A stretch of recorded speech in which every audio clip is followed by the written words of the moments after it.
with the Kootenai County Dems back in 1992.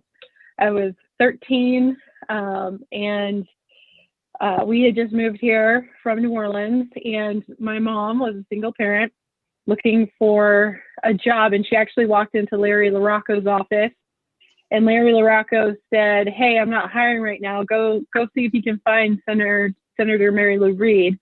And so my mom walked over to Mary Lou's office, and they hired her on the spot. And then my mom worked for State Senator Mary Lou Reed until '96, when she was defeated in her race, and then worked for Scott until his retirement, so Mary Lou's husband. So I spent my high school years up at Coeur d'Alene High and Lake City High, volunteering doing lit drops and phone banks and stuffing envelopes. And when I turned 18, Jerry Schreiner appointed me to be a precinct captain on the Kootenai Dems Central Committee. I started North Idaho College, was on the student government there, and was president of the College Dems at North Idaho College. I transferred to Boise State in 2000. I was president of the College Democrats when I was at Boise State. After I graduated, I stuck around Boise down here in the Treasure Valley. I actually decided to go to Boise State after coming down to the state convention in the summer of 2000. It was at College of Idaho here in Caldwell, and fell in love with the Treasure Valley and applied and got into Boise State, and that's how I ended up there. For the last 20 years, I've been down in Boise. I've served on the Ada County Central Committee as a precinct committeeman, district chair in District 16, where I lived in Boise. And then when I got married to my wife, we moved out to Caldwell, and I was district chair of the Canyon County Dems. And then in 2013, Larry Kink, the then chair of the Idaho Democratic Party, called me and said, hey, Van, would you be interested in starting this constituency caucus for the LGBT community? And I said, Larry, anything you say. So then I started a statewide caucus called the LGBTQ Caucus, Democratic Caucus of Idaho. And we toured the state over the course of the next 2 or 3 years in every region, finding people that aligned with our values. And, you know, when we started out, it really was, let's get all these people that are interested in LGBT issues involved in the Democratic Party. But when we were touring the state, like when we stopped in Coeur d'Alene, a lot of people from the Kootenai Environmental Alliance showed up, and a teachers group out from Shoshone County showed up. And when we went to Sandpoint, a human rights group showed up for our meetings. And so it was a really great opportunity for us to talk about values and bring them into the Democratic Party. In 2016, after being chair of that statewide caucus and touring the state several times, I decided to run for first vice chair. I was actually told several times I would not win. They said I didn't have enough money to run for first vice chair. I won by landslide. And I really think it's because we had spent so many years touring the state of Idaho talking about democratic values. So I got to know a lot of people around the state. When Bert decided he wasn't going to run for IDP chair again, I put my name in the hat to run for chair 2 years ago, and I won. So for the last 2 years, I have been the chair of the Idaho Democratic Party. In 2017, I ran for Caldwell City Council out here. In 2018, I ran for District 10 State Legislature for Senate. And then 2019, I ran again for City Council and ended up in a runoff. There was 3 of us in the race, and I ended up in a runoff with John McGee, who you guys might know from the state legislature, lost by 200 votes, unfortunately. But that was a big deal out here in Caldwell. We're super red. So I'm not giving up on that city council seat. I'll take it one day. So, you know, for the last 29 years, I've served on every level of this party, from precinct committeeman to district chair to vice chair to now chair, and I've served on different levels in different caucuses. So I've been around for a little bit. I have a deep understanding of how state party works, When I became vice chair of the party, I became a DNC member. So I became a member of the Democratic National Committee. And when I went to my first meeting, it was really enlightening to find out how the national party interacts with state parties. And I found that we were part of a subgroup called the Association of State Democratic Chairs, which is a subgroup of the DNC, which is all the chairs and vice chairs of the 57 state parties and territories. And I was elected within that first year as vice chair of the Western region of the ASCC. The year after that, I was approached by some people in DC asking if I would run for vice chair of the DNC's LGBT caucus. So I currently serve as their vice chair as well. And I've been in that position for 4 years. And then I've been on the ASCC executive committee for the last 4 years, serving in that position. So what does that mean for the state of Idaho? Have any questions on that? Well, in 2017, right after Trump won, we lost the presidency. And as a member of the AFDC executive committee, I got called to Washington to renegotiate the state party partnerships funds with DNC. For those that don't know, the DNC gives our party money every month, gives every state party money every month. It's called an SPP, State Partnership. In 2017, we were able to negotiate that from $7,500 a month to $10,000 a month. And we were also able to negotiate what was called a State Party Innovative Fund, which is a grant program for specific programs within the state. In 2018, Idaho was the only red state and one of 11 states to get a $60,000 grant that we used for our field program. So all of those positions I still hold to this day. I was reappointed to the executive committee by the president of the ASDC and the vice chair of the DNC.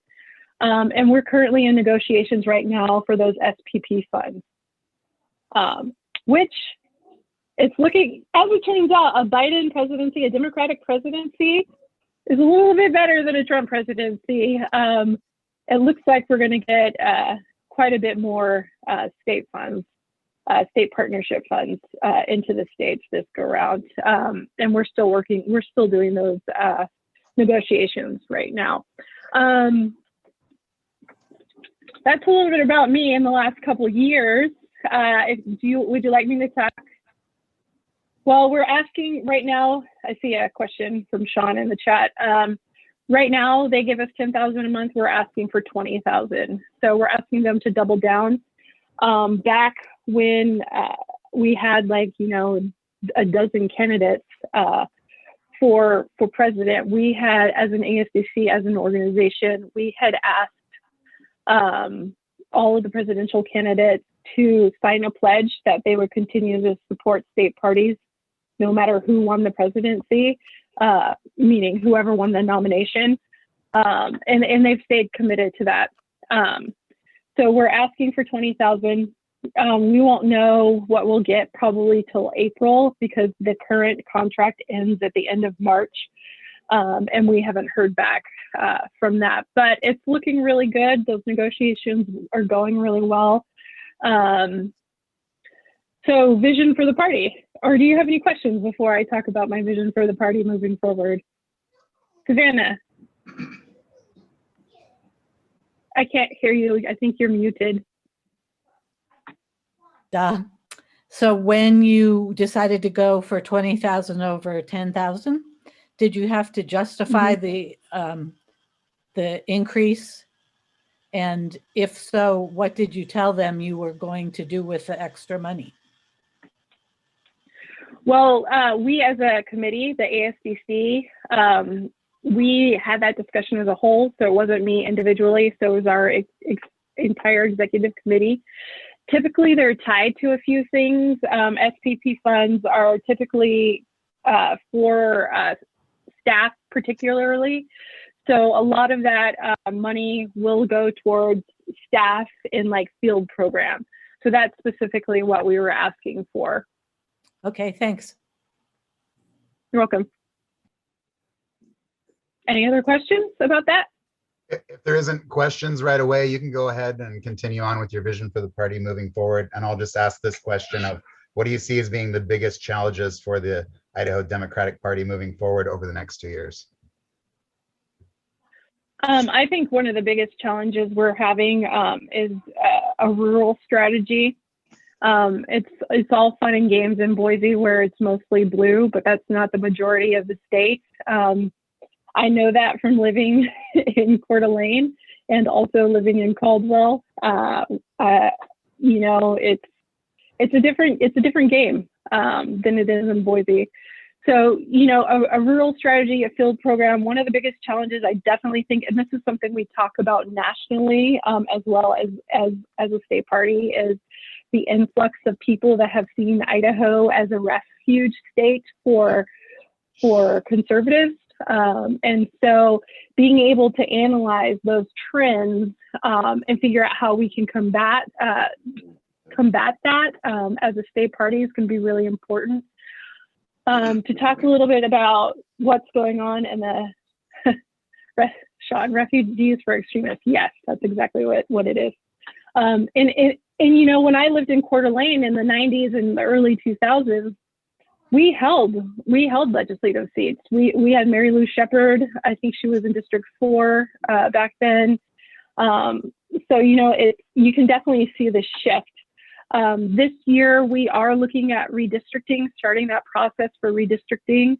I've already been meeting with our legislators and other stakeholders to start talking about a strategy. We've talked with the National Democratic Redistricting Commission about a strategy nationwide and then specifically for the state. And we've actually partnered with a firm called Redistricting Partners, and we have access to a software called Maptitude software. And so what we can do with this software is we can plug in data points that we already have, like information from the Secretary of State's office, from the county elections offices, Reclaim Idaho's information, census information, and then information from like our partners like Conservation Voters of Idaho and like Planned Parenthood and different things like that. And we can really do a comparison of, okay, what are the voting trends? Where have they been going?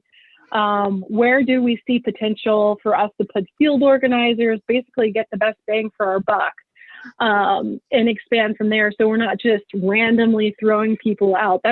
This is an ongoing discussion within the SCC of our state party. Like, how do we get field organizers on the ground in different parts of the state without wasting precious money that we don't have a lot of?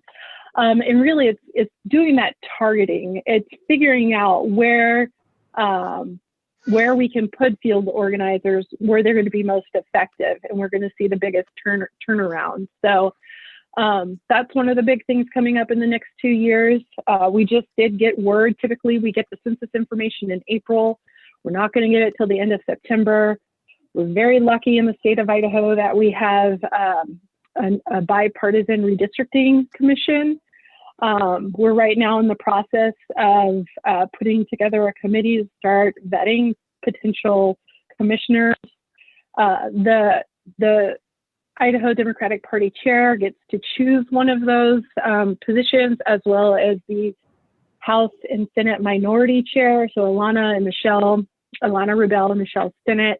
And we've been meeting, talking about, okay, what is the best strategy for this? This is what we're looking for in a good commissioner.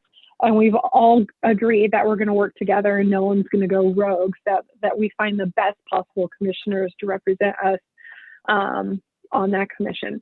So, and that's going to be important, looking at our new legislative districts and trying to prevent gerrymandering, which the GOP is absolutely known for. So that's a big thing coming up in the next 2 years. A statewide field program. Just recently met with a firm down here in Ada County, but they serve all over Idaho. They actually have partnered with us before. They were a big part of our GOT program last year. And they've put together a proposal to the State Central Committee, which you'll be seeing on the 24th of February for those of you on the SCC, about how to best go about organizing a field program in the state of Idaho under the current circumstances. One of the people that runs that shop, called Scrap Shop, he worked for Reclaim Idaho and was really integral in doing the field program that passed Medicaid expansion. So he understands what we're looking at. His name is Zach. Statewide, as far as what it's gonna take for field work to organize here in Idaho. Plus, we'll have access to that Maptitude software and the current data points that we have. And between those two, we're really looking at a really comprehensive statewide field program over the next 2 years. So, let's see, what other vision do I have for you guys? I wrote notes. Well, let's talk about, yes, Zach Reeder. You may know him. Sean's in here. Zach Reeder is the one that works for Scrap Shop and one of the people that put the proposal together for us. So if you want to hear more about that, hop on the SCC call on the 24th, and you can learn more about that. What else is going on in the state party? We're currently searching for a new executive director. We have started the process and we have 38 applicants. We've moved 30 on to an initial phone screen. We're going through that process right now. And in fact, it's going so well. The DNC contacted me and I told them, because typically we have a hard time finding state party staff. It's a very high turnover nationwide, just as a staff in general. And we've been so successful so far in our process. They asked me to pass on our process so that we could give it to other state parties. So I've done that. But right now we have 30 people in going through the phone screen process. About a third of those identify as from the BIPOC community, so Black, Indigenous, or people of color, which is amazing. We've never had such diversity applying for state party positions. I think one of the reasons, or several of the reasons for that, coming off, we started the process early, knowing that we were coming off of a very successful presidential election, coming off of the Georgia runoff, knowing that most state parties do their reorganizations later spring. And so typically those ED positions don't open up till like March, April. And so we were trying to get ahead of the curve on that. And it's turned out to be quite fruitful. So we're really excited. We have some great potential candidates. So that, and the last thing that we really need to focus on, this is the time we do our 10-year strategic plan. Every 2 years, we have a review board that goes over the previous election and makes recommendations moving forward. It's a big deal. We need a group to put us on the right path moving forward. The strategic planning committee has already been put together, and they're still adding a few committee members, but it's a statewide committee. It's a very diverse committee, and they have a lot of experience in strategic planning and implementing strategic planning strategies. So I think it'll be really good committee. And let's see, what else?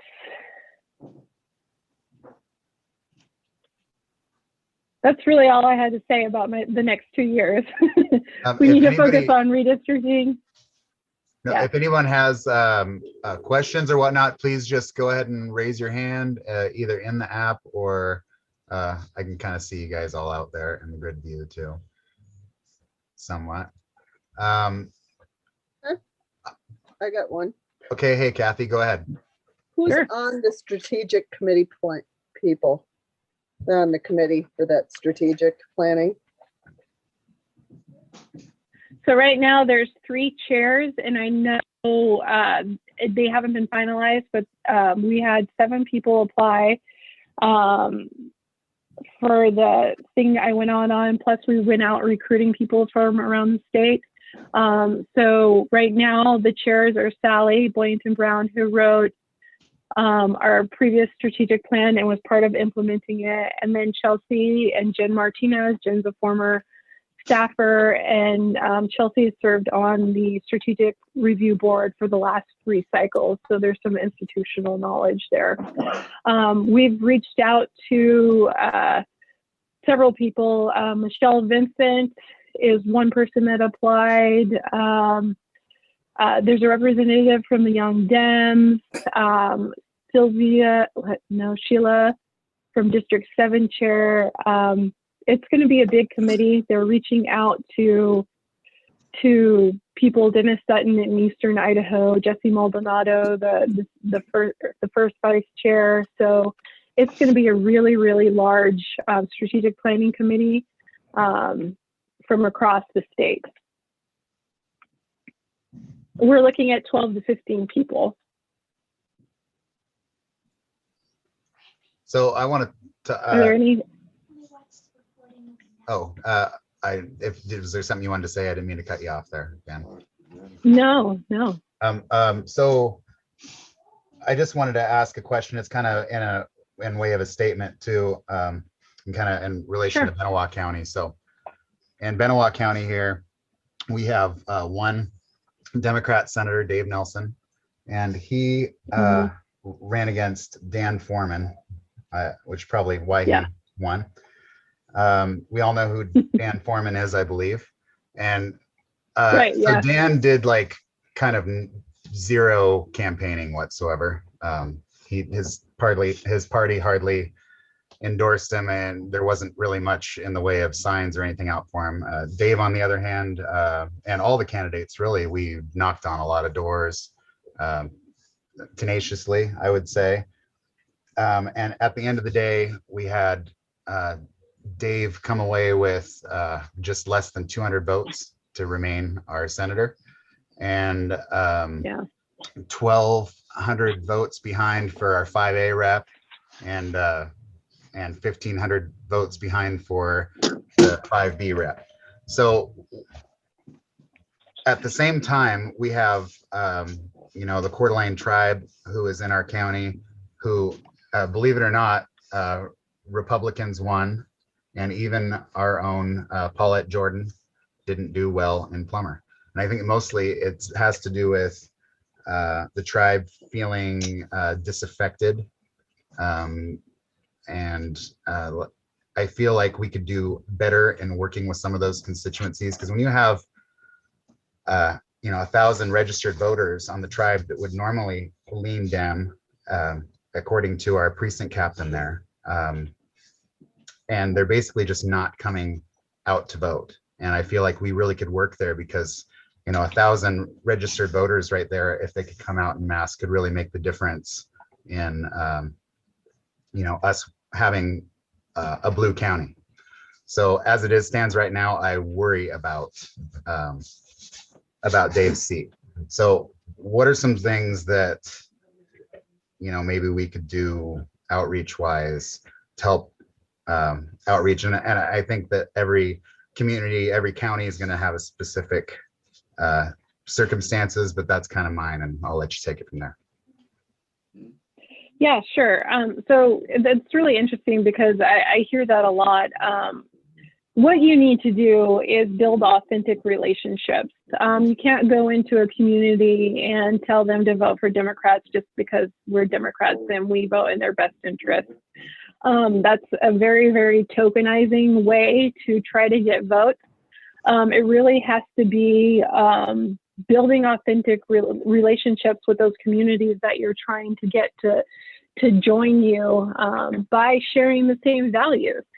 So if the tribes are needing help with something, it's our job to help them. And then when their voices need to be heard, it's our job to help people from those communities get their voices amplified. So inviting those members into leadership in your organization and really getting to know what the needs are of their communities and helping is the way to go. It's the same thing out here in Canyon County, except it's with the Latino population.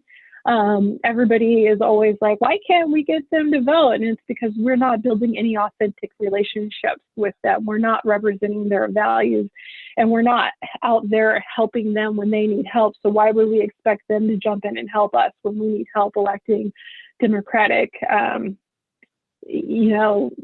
representatives? It's really all about that authentic relationship building, and it's long term. It's not just win the last 30 days before an election, or 3 months to elections coming up. It's like being there and building those relationships over time, and consistency is really going to be a big part of it. Out here in Canyon County, when I ran for city council, Caldwell, where I live, is 40% Latino population. And every person on the city council is a white man. And so 40% of our population here in Caldwell aren't represented. And when we were having these discussions with the city councilors and asking them, do you think you're doing good outreach? And they were like, yeah, we're doing great. And it was really like, well, what are you doing to encourage people to come? They're like, well, they're just not coming. Like, well, do you know why that is? And it really was a matter of doing a deep dive. Well, are you providing childcare? Are you providing people that speak Spanish? Are there translators? Is your meeting accessible? Can they get here? And that sort of thing. And so when I was campaigning, I literally had translators on everything. All my literature was in Spanish. So really looking for the needs of that community and providing for that. But also, it's not a relationship where it's like, you do this for me. It's not transactional. I'll do this for you. It's really authentically building those. What are your needs? What can we do to help? How can we help elevate your voices? And once we do that, we can start to change Idaho. I mean, every county, every community has, a specific group of constituencies that you can do that in, and they're not necessarily related to race or a specific demographic. It's, here in Caldwell, it's definitely the Latino population. It may be people on reservations. It may be, I know when I was in Coeur d'Alene, the majority of my high school friends married right out of high school and had kids and didn't pursue college. And so looking at that constituency, what are the needs of young families that maybe might not have gone to college? And so they're really trying to provide for their families on limited income and figuring out what you can do as a group to help amplify those voices. And that's what all of our democratic values are about. We're the party of the people.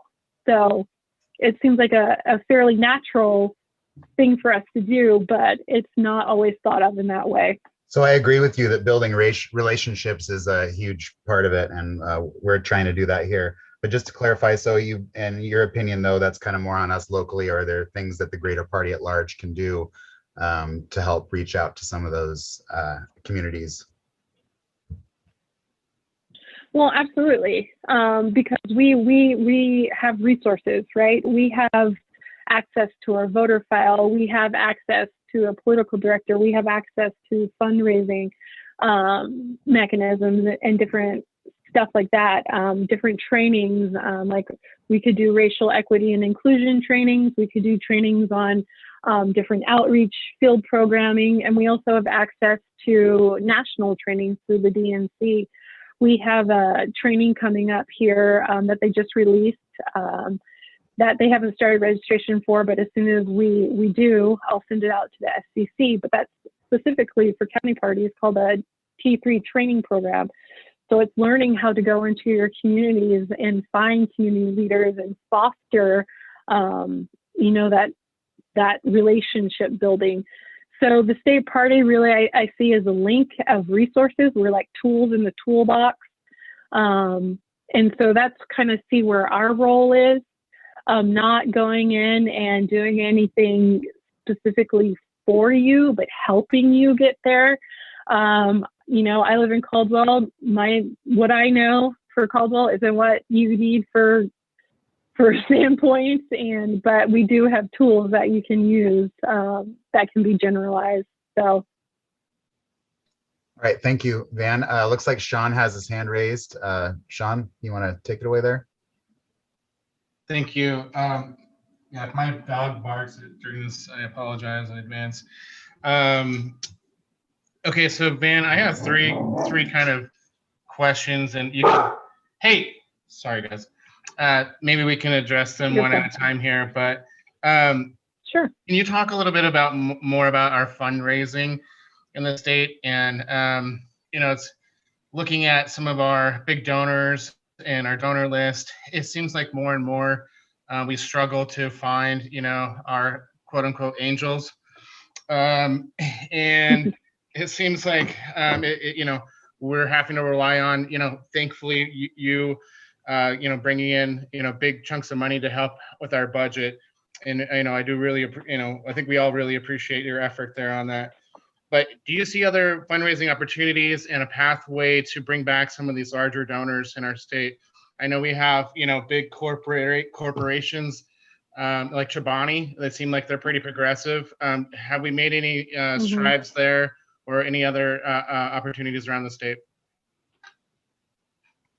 I know the development director and we make donor phone calls frequently for trustees, and we're trying to find new trustees.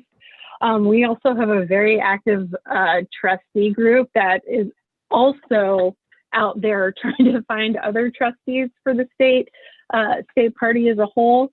You know, when Sally Boynton Brown was executive director, she started something called the Dem Circle, which has been phenomenal for us. It's been able to make our organizational sustainable over time. It wasn't that long ago that we didn't know how long we'd be able to keep staff, if we would be laying people off. And so a lot of the counties have implemented something similar, where you set up small dollar donors to reoccurring donations every month, and over time those build up to quite a bit of money. So there's different mechanisms. We also, you know, we can help with different ideas for fundraisers. A few years ago, Ellie, who was our outgoing ED, but at the time was our finance, came up with this paddle up auction for Frank Church and blew our donations out of the water. And right now, what we've learned through the pandemic is we have a lot of really creative people with a lot of really creative ideas. And we're learning how to adapt, especially with new technology coming out. And so really, yes, we're always looking for big donors. We also have access to joint funds with the DNC. So where we split money with the DNC from donors that are coming out of Idaho. So there's a lot of different mechanisms to find that fundraising. We've actually been doing quite well. Last year was the biggest Frank Church we've ever had. And we ended this year with a lot of money in the bank. So we've been doing quite well on the fundraising, and we anticipate that to continue. What's the second part of your question, Sean? Okay, yeah, so 2 of 3. Okay.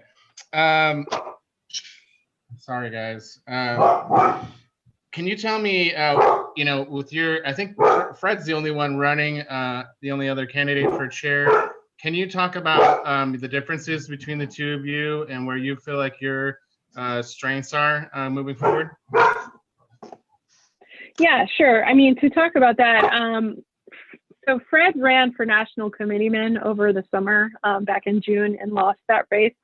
And after he ran, he reached out to me and asked me about getting more involved in the state party. And so I actually had been mentoring him for the last 6 months We had been meeting at times bi-weekly.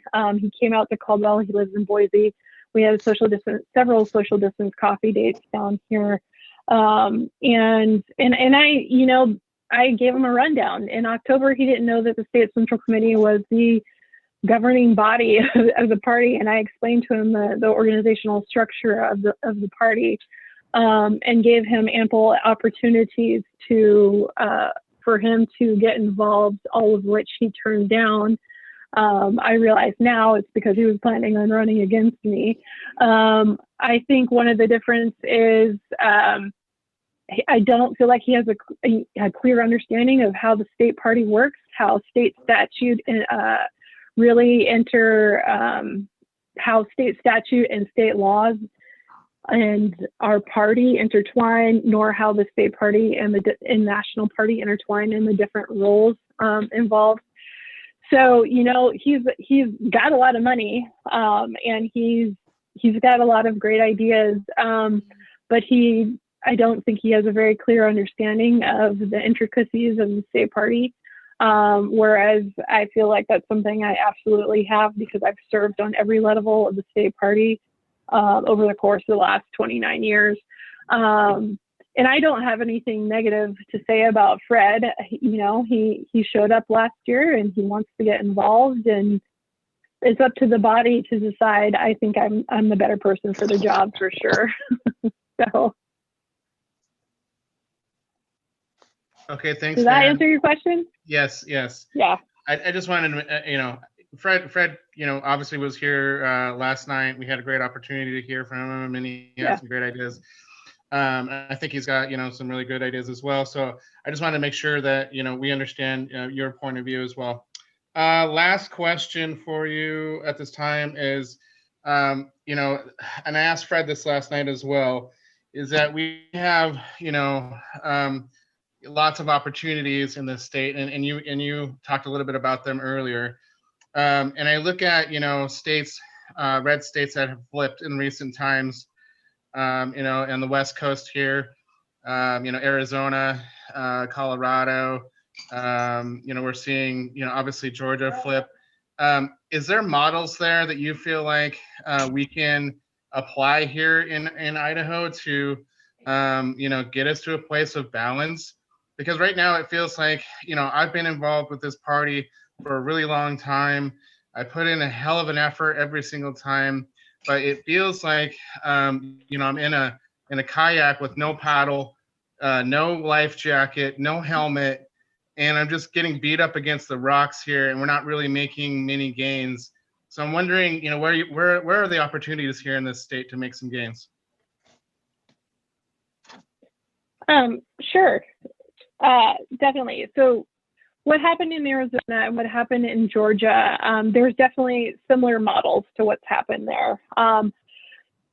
Stacey Abrams and her was able, it was a 10-year plan for Georgia to mobilize Black voters.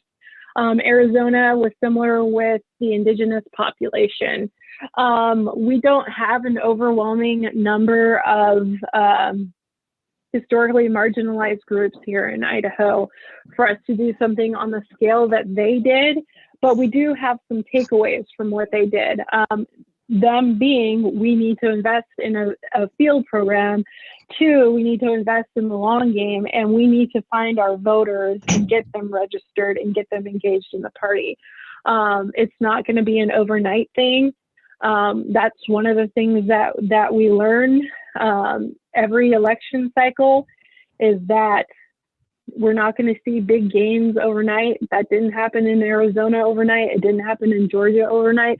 So having the realistic expectation of what it's going to take, it's actually also going to take an investment in our county parties and in our precinct committeeman program. A lot of people become precinct committeemen, and I know when I first started, they were like, you don't have to do much. You can just sign up and be a precinct committeeman. You can be a part of our central committee. We really need to reframe that and turn our precinct committee program into a data-driven program where we're reaching out and we're gathering data all the time. There's new technologies where we can do that. we all have access to social media. We know the people in our neighborhood who are Trump supporters. We know the people in at the grocery store that we talk to that are supporting, our values and that sort of thing. And it's going to be a matter of us taking that data and doing something with it. And there's different programs to do that. We're going to talk about that on the 24th. But yeah, it's really going to be a matter of reframing how our party organization works and how we're utilizing the tools that we have available to us. I think we definitely learned through this pandemic that we can get through a lot of really hard times, but we also learned that there's a whole the meeting on the 27th. Sorry, someone was like, not the 24th, the 27th, the meeting on the 27th. So we learned a whole lot about being adaptable and about technology at our fingertips. For me as the chair of the party and moving everything to Zoom over the last year off of Uber conference, it's been great being able to see everybody's faces. I'm questioning why we may need to be making some bylaws changes, because us getting together as a state central committee is a lot easier than it was a year ago, because we didn't utilize the resources we had available to us. And so the role of our executive committee may be changing in the next couple of years. Right now, our bylaw state, it's our executive committee acts on behalf of the SCC. When the SCC can't get together, well, there is absolutely no reason for the SCC not to get together if we're doing these meetings over Zoom. So getting us face to face with each other and interacting and building those relationships and reframing really what our organization does. I know when I first joined the Kootenai Dems, and they're just amazing in themselves because they have so much going on in their social club and their central committee and everything. But a big component of a lot of the central committee meetings when I first joined was a lot of social things, which in the 90s made sense. We didn't have social media. We didn't have the tools that we have now. And so being able to kind of switch that focus onto what we can do now is going to be really important for us moving forward. Hey, Van, if you don't mind me taking another question. Yeah, sure. I think it's great that we can use Zoom. Obviously, we're using it here tonight, and it's a wonderful thing to be able to bridge the distance that we all have across the state. But I think Zoom has got some problems as well, as particularly I've been concerned about voice votes via Zoom. We have Zoom, we got various microphone outputs, various speaker outputs. Some people's, I think some people don't know that their mics are muted or unmuted. How can we do better in the future on Zoom to fix some of those problems so that we feel like our voice is really being heard? Absolutely. And that's actually something that I've tasked the Rules and Bylaws Committee with helping us find, because I don't think I can singularly find. I think it's going to be a group effort. We're also reaching out to the DNC and other state parties to see what they're doing. But because a lot of our voting is outlined in the bylaws, it's going to have to be a change that is done in our guiding documents. So that's definitely something I've tasked the Rules and Bylaws Committee with looking at right now. And it's actually one of the reasons we called the meeting on the 27th is to talk about how we can look at voting moving forward ahead of the March 13th meeting, because it's unprecedented. This last 2 years has been unprecedented. I never imagined that we'd be going into a pandemic in my term as chair of the Idaho Democratic Party. But I actually think I was probably the best person for it. For those of you that don't know, I work in behavioral health. I'm a clinical supervisor. For the last 17 years, I've been working with families in crisis. So crises are what I do for a living. So if nothing else, I feel like I was put here to help us through this really strange pandemic times. But yeah, no, that's definitely something we're looking at, and definitely I don't have a good answer for you right now, but I can tell you we're looking for a solution to that. We're looking for that for sure. Thank you, Van. Does anybody else out there have some questions that they've been wanting to put out there? We've got about 15 or so minutes left. Yeah. So I've had a problem as a new chair. I've kind of struggled with understanding our organizational structure, you know, when votes are, how the line of authority works, how can we do better to inform our body, you know, how committee assignments work and all that. Can we do some kind of like organizational charts, organizational maps of something to kind of delineate out how all that stuff works in maybe a more visual format than just the bylaws? Yeah, absolutely. In fact, we're going to be having trainings on that during the SCC meeting in March, and doing some onboarding of new SCC members, so that we can get that information out to all of y'all. I know this year was a little crazy. We were in a pandemic and a presidential year. We had some unprecedented voter turnout, and our staff were really strained trying to keep up with all the changes. So we're going to be doing all those. I've tasked the staff with putting together trainings on our organizational structure that will talk about our organization from precinct committeemen to county parties, legislative caucuses, all the way up to chairs, to the DNC. So it's a very clear, it's going to be very visual. I've also asked them to do a training on our bylaws, just to do like a quick overview, like if this is how you want to find something, or you have a question about a process, this is how you find it. And also a training on Robert's Rules of Order, so that SCC members know how to conduct business within one of our meetings, or within, you know, your county organization if you're looking how to do that. So we'll be doing all of those trainings on March 13th, and we'll have them available in webinar form for anyone to utilize afterwards. But putting together an onboarding process for new SCC members. There was a huge turnover in SCC members in the last 2 years. Almost half the organization is new, which is great, because we need to grow and we need new ideas, and we need new blood in here for us to continue to progress as an organization. But yeah, there definitely needs to be that training on that, and it's already being facilitated for the 13th. I'll send out this.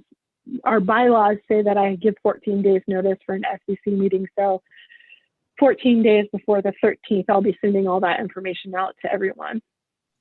That was actually going to be another question. We were wondering about the agenda. So thank you for that. We didn't know what. Yeah, definitely. And so probably this next weekend then, by next weekend. Yeah, well, let's see. Let me look at my calendar really quick. So our bylaws state that you have to give 10 days notice for any proposed bylaw changes, which is why one of the reasons I called the meeting on the 27th, because that's 14 days before our meeting on the 13th. Let me make sure that's correct. Yeah, which would, he will be able to propose any, we're not going to vote on it, but talk about any proposed bylaw language changes so that we have enough notice before the meeting on the 13th. But yeah, I'll send out the whole schedule and agenda and everything on the 27th after our meeting on the 27th. We are going to have a lot on our agenda on the 13th with the chair elections and the treasurer elections. We have two new caucuses in the process of trying to get organized, so we're going to have to vote on that. We're also going to have those bylaw changes that we're going to have to vote on. So that we're going to have a lot of business on the 13th. But I'll send all that out on the 27th. Did you see Sean's question there in the comment, Van? Which one? Oh, there was one about Oh, the IDP toolbox? Yeah.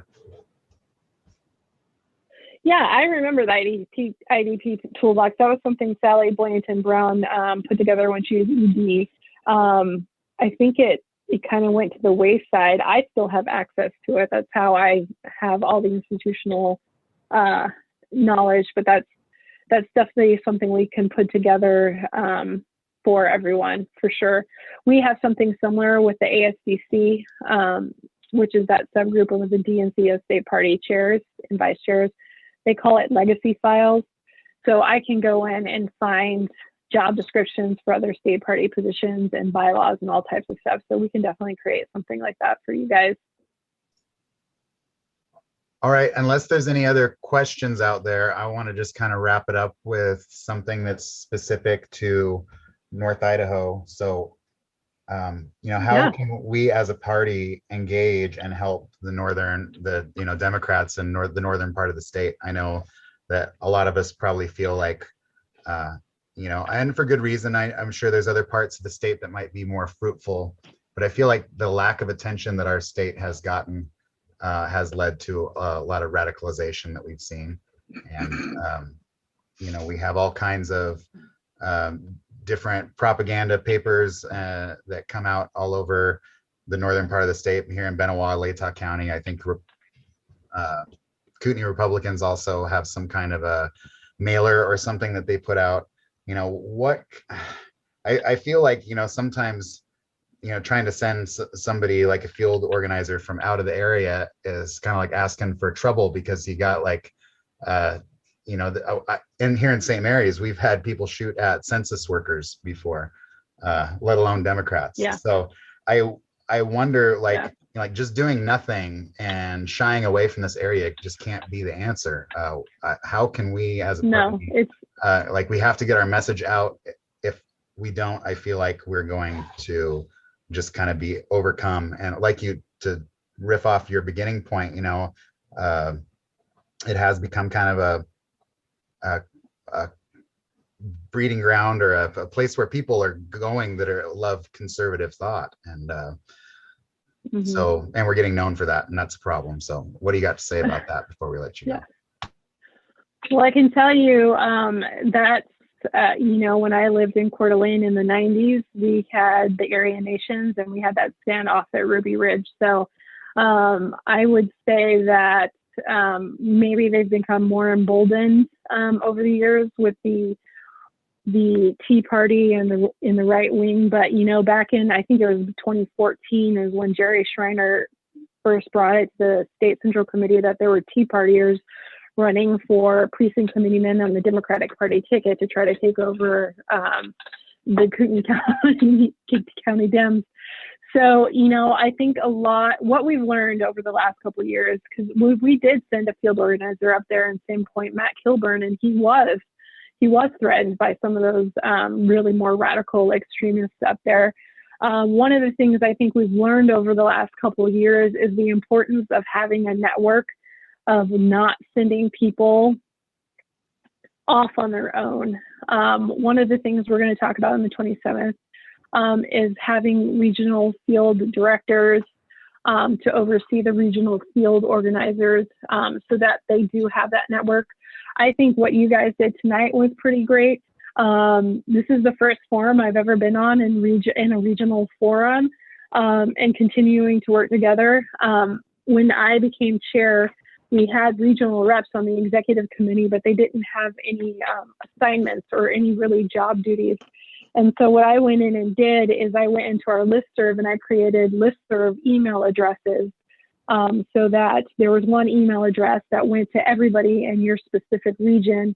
And then I tasked the regional representatives with having regular conversations with the people in their region and reporting back to those on our executive committee so that we could respond to the needs of any specific region and then support them in any way they need to. And really, that's what it's going to take, is continuing to not leave anyone behind, isolated off by themselves, and building that community of support coming from the state party, coming from the county parties, and really doing a deep dive into what we have available and what we can do to help. So definitely don't want to send anyone out there on their own. That's dangerous. And we'll be looking at that. Does that answer your question? Yes, it does. Thank you very much. I appreciate Okay. the time that you've spent with us tonight. I know it's getting to be about 8 o'clock for you down there. So Yeah. we appreciate you doing this with us, and Yeah, no look forward problem. to maybe doing things like this in the future, where, you know, we so rarely get a chance to get the ear of a chair or a chair candidate and really get a chance to talk to them. So we appreciate you taking the time with us, and we hope it's been Yeah. good for you too. Yeah, absolutely. And if you guys ever need to get a hold of me, my cell phone number is on my email signature. And so I answer phone calls all the time from whoever calls. So feel free to reach out if you have any questions, for sure. And thank you for having me. It was good to see, you know, people from my hometown. My mom's still in Coeur d'Alene, so we're up there all the time. Great. Thank you very much. Thank you, Van. All right, Thank thanks, you, guys. everybody, Thanks, for Van. attending tonight. And Yeah, absolutely. all right, we'll see you all at the next SCC meeting. Bye, Jimmy. All right. See you Sounds guys. good. Talk to you soon. Bye. Right. Thank you. Guys, thank you.